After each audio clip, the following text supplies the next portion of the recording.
Hello friend. Good morning. कैसे हैं आप लोग? आशा और उम्मीद करते हैं आप स्वस्थ होंगे। तो आज एक टॉपिक के साथ आए हैं कि नोट्स कैसे बनाया जाए। लोगों को बहुत दिक्कत होता है कि नोट्स कैसे बनाएं सर, बहुत ज़्यादा इन्फॉर्मेशन है तो उसको पन्नों पे कैसे लिखें। तो मैं सबसे पहले बताऊंगा कि समझिए चीज़ों को। पन्नों पे लिखने से ज़्यादा ज़रूरी है पहले चीज़ों को समझिए, एक अंडरस्टैंडिंग डेवलप कीजिए। तो मैं समझाऊंगा इस पूरे प्रोसेस में। हम आपको बताएंगे कि पहले समझना ज़रूरी है कि समझिए चीज़ें क्या हो रहा है, इससे हम क्या कैसे क्वेश्चन, क्योंकि हो सकता है कि जो आप नोट्स बनाए हैं और जिस तरह का नोट्स बनाया है उस तरह का क्वेश्चन आकर कुछ दूसरे तरह से क्वेश्चन आए, तो आप उस नोट्स की मदद से अपनी अंडरस्टैंडिंग की वजह से उसको क्वेश्चन को टैकल कर जाए, बाकियों से बहुत अच्छा कर दें। लास्ट में क्या है, ये कंपटीशन ही है। कंपटीशन ही है, तो जो उनमें बेहतर लिखेगा वो बहुत अच्छा करेगा। जैसे इस साल 69 बीपीएससी में इसमें जो इकोनॉमिक के क्वेश्चन आए थे वो अलग तरह के थे। ऐसा नहीं था कि बहुत लोग सुने हुए थे, लेकिन जिनको अंडरस्टैंडिंग था वो लोग कर ले गए थे। तो सबसे पहले हम लोग आज इसी पे चर्चा करेंगे। और जो लोग भी वीडियो देखते हैं वो पूरा देखिए। क्या ये 30 सेकंड में कुछ तो बता नहीं सकता हूँ, 1 मिनट में रील तो बना नहीं रहा हूँ। देखता हूँ कि बहुत लोग कम देखते हैं, मतलब कम समय तक देखते हैं, उससे कुछ भी फ़ायदा नहीं है। इससे अच्छा अभी स्किप करके चले जाइए, क्योंकि जब देखने आए हैं सीखने आए हैं तो पूरा सीखिए, नहीं तो मत सीखिए कहीं। समझ गया ना? चलिए ठीक है। और हम एक टेलीग्राम से चैनल बना ही लिए हैं, इसी नाम से हमारा जो नाम है, ये जो इस जो चैनल का नाम है बुक का स्टूडेंट, इसी के नाम से मैंने टेलीग्राम चैनल बना दिया है। आप लोग उसको ज़रूर ज्वाइन कर लीजिए। तो देखिए, चलिए ठीक है। तो सबसे पहले A4 सीट लेना है। मान लीजिए ये एक A4 सीट है, तो इसको बीचों बीच एक पार्टिसिपेट कर देना, बांट देना है आधा। उसके बाद आप अब लिखना शुरू करना है।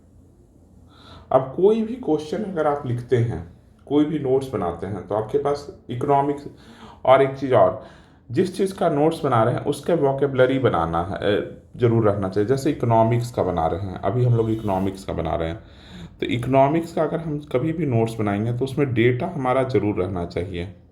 क्या? डेटा। ये कहाँ से डेटा? इकोनॉमी सर्वे, बजट, इन सब से डेटा हमारा, क्योंकि हमारे आर्ग्यूमेंट को ये वेरीफाई करता है। अब देखिए, अब जैसे अगर अगर और एक चीज़ और सोचिए कि अगर 7 से 8 नंबर का कोई क्वेश्चन है, 7 to 8 मार्क्स, तो इसमें आपका कम से कम 10 पॉइंट, आपके 10 आर्ग्यूमेंट्स आने चाहिए टोटल। और 38 मार्क्स का क्वेश्चन है, मार्क्स का, तो कम से कम इसमें 25 to 30 आर्ग्यूमेंट आने चाहिए, पॉइंट्स आने चाहिए। तो आपका आपका इस तरह से, अब जैसे अगर आप तैयार किए छोटे में आ गया, तो आप उतने ही में मेन मेन पॉइंट लेके निकल जाइए, लिख के निकल जाइए। और जब बड़ा लिखना है तो इसमें से जब 25 to 30 पॉइंट लिखना है तो छोटे छोटे भी पॉइंट लेना है। चलिए अब शुरू करते हैं। जैसे अगर इकोनॉमिक्स का क्वेश्चन आया, तो जैसे अब हम एक टॉपिक आज पकड़ते हैं, जैसे एमएसएमई। जैसे एमएसएमई शुरू करते हैं, तो सबसे पहले इसको डिफाइन कीजिए। एमएसएमई को डिफिनेशन लिख के रख लेना है, क्योंकि एग्जाम में आते एमएसएमई दिखा और हम ये 3 4 लाइन लिखेंगे। तो क्या लिखना है? MSMEs are backbone of Indian economy, contributing approximately 30% of GDP, 45% of manufacturing output,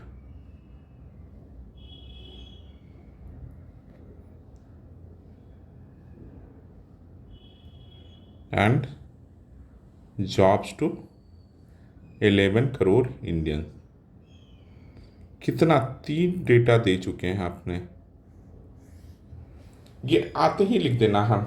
और तुरंत एमएसएमई का न्यू डिफिनेशन जो आया है, न्यू डिफिनेशन ऑफ एमएसएमई में उसको क्या लिखना है कि इन्वेस्ट कितना करोगे और टर्नओवर क्या करोगे।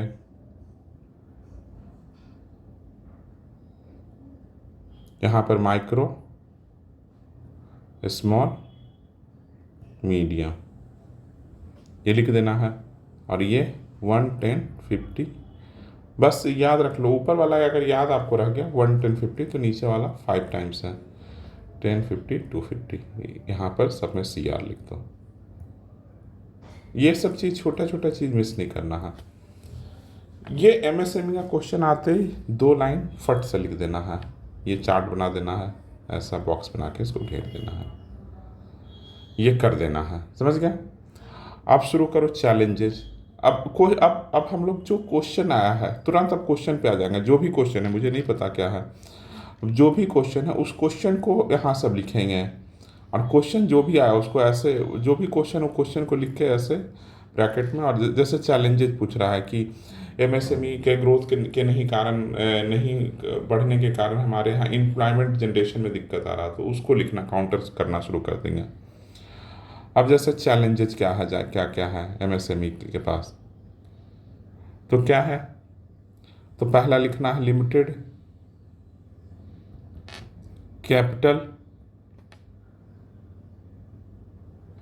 Capital and knowledge.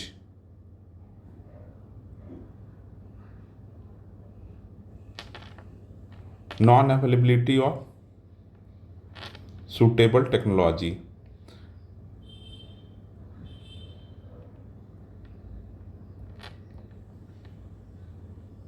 अब बस इतना ही लिखते चलना है, सुटेबल टेक्नोलॉजी। फिर इसमें इनएफेक्टिव मार्केटिंग स्ट्रैटेजी।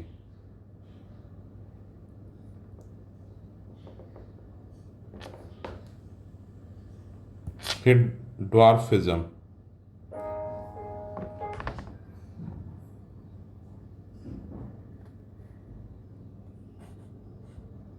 और क्या लिखना है, ड्वार्फिज्म हो गया। ड्वार्फिज्म होता है कि कॉन्सेप्ट समझने का है। ये सब कीवर्ड है। ड्वार्फिज्म क्या है कि अपनी फैक्ट्री को, अपनी इंडस्ट्री को ज़्यादा बड़ा नहीं करना, क्योंकि इसके बाद मुझे बेनिफिट नहीं मिलेगा, ये है मतलब। और नॉन अवेलेबिलिटी ऑफ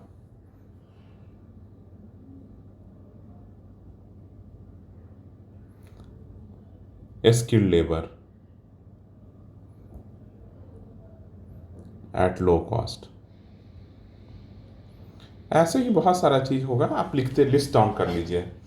मैं बस बता रहा हूँ क्योंकि बॉडी में सबसे पहले हम क्वेश्चन को टैकल करेंगे। अगर बेनिफिट पूछेगा कि एमएसएमई से क्या फ़ायदे हुए हैं, तो सबसे पहले हम बेनिफिट बताने लगेंगे, ये नहीं कि चैलेंजेस बताने लगेंगे। तुरंत उसको हम तुरंत करने लगेंगे। अब गवर्नमेंट क्या क्या किया है, और भी बहुत सारे चैलेंजेस है। जैसे सुप्रीम कोर्ट बैन कर देता है चीज़ों को से कभी कभी, जैसे ये क्या कहते हैं, प्लास्टिक स्ट्रॉ, ये सब भी लिख सकते हो, प्लास्टिक स्ट्रॉ और फायर क्रैकर। तो क्या होता है कि अचानक से इन लोगों पे प्रेशर आ जाता है, जिसके कारण क्या हो जाता है, एनपीए हो जाता है बैंक में। समझ गया ना। तो इस तरह से है, लोन सब्सिडी, बहुत सारा इशू है, तो पढ़िएगा तो चीज़ें लिख सकते हैं। अब क्या है, अब गवर्नमेंट किस तरह से मदद कर रहा है, गवर्नमेंट क्या कर रहा है एमएसएमई को बढ़ाने के लिए। तो सबसे पहले है कि अब इस बार इकोनॉमी सर्वे तो बताया ही कि मुद्रा लोन बढ़ा दिया गया है। तो ये लिख देना है, मुद्रा लोन कहाँ से कहाँ, 10 लाख से 20 लाख कर दिया गया है, increase by 10 lakh to 20 lakh by ये इकोनॉमी सर्वे 24। ये जरूर लिख देना है। और क्या है, लोन को अप्रूवल में करना है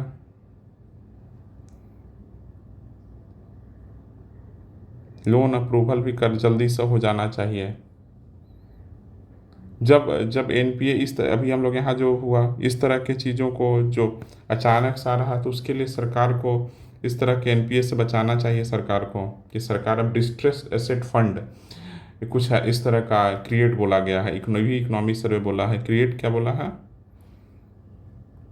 तुरंत अचानक हो गया तो डिस्ट्रेस्ड एसेट फंड। उसके बाद उद्यमी पोर्टल एक है जिसपे सारे लोगों को रजिस्टर करना है, वो इनफॉर्मल सेक्टर में भी बता सकते हैं, यहाँ भी बता सकते हैं। उसके बाद क्या बोला गया है, ऑल गवर्नमेंट ऑर्गेनाइजेशन बोला गया है कि कंपलसरी 25% फ्रॉम एमएसएमई को से खरीदना। 25% कहाँ से खरीदना है, एमएसएमई से खरीदना है प्रोक्योरमेंट। और उसमें से तो 3% जो वुमेन ओन्ड है एमएसएमई उससे खरीदना है। तो ये सब डेटा अगर आप बताइएगा ना तो आपका ओन्ड एमएसएमई। और क्या और है सेल्फ डिक्लेरेशन, एक तो हो गया है सेल्फ डिक्लेरेशन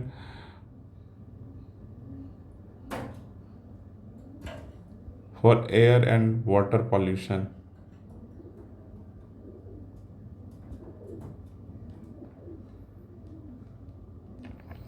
अब हम 3 चीज़ देख लिए, अब इसमें एक डॉर्फिज्म को कॉन्सेप्ट को समझ लेना और कुछ नहीं है। और बेसिकली अब हम लोग कंक्लूजन में कुछ अगर और आपको लगता है कुछ तो इसी को थोड़ा थोड़ा, जैसे इसी में ज़्यादा पॉइंट लिखना है कि गवर्नमेंट क्या क्या, हाँ अभी तक एमएसएमई क्या किया है, एमएसएमई के फ़ायदे क्या क्या हैं, बेनिफिट क्या है एमएसएमई का,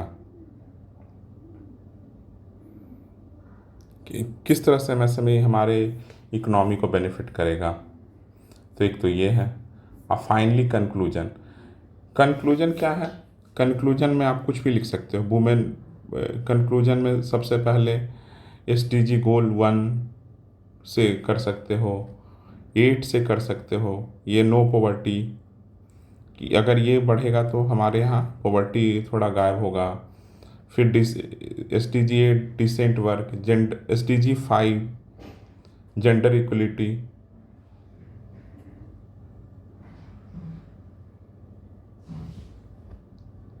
उसमें से क्या है कि 2 करोड़, जो 9 करोड़ हम लिख रहे हैं, 9 से 10 करोड़ जो एम्प्लॉय है, उसमें 2 करोड़ लोग वुमेन एम्प्लॉय हैं।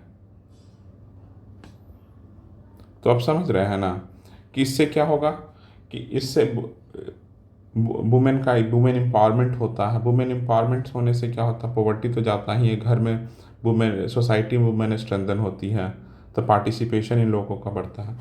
चलिए, तो इस तरह से लिखना है, बाकी बड़ा होता जा रहा है वीडियो, आप लोग देखते तो है नहीं पूरा, कोशिश कीजिए कि पूरा देखें और पूरा सीखें, क्योंकि इसी से सीख के धीरे धीरे आप अपने आप को बेहतर कर पाइएगा। चलिए, थैंक यू। अगर वीडियो पसंद आया तो लाइक कर दीजिएगा, चैनल पर पहली बार आया है तो सब्सक्राइब कर दीजिएगा। Thank you.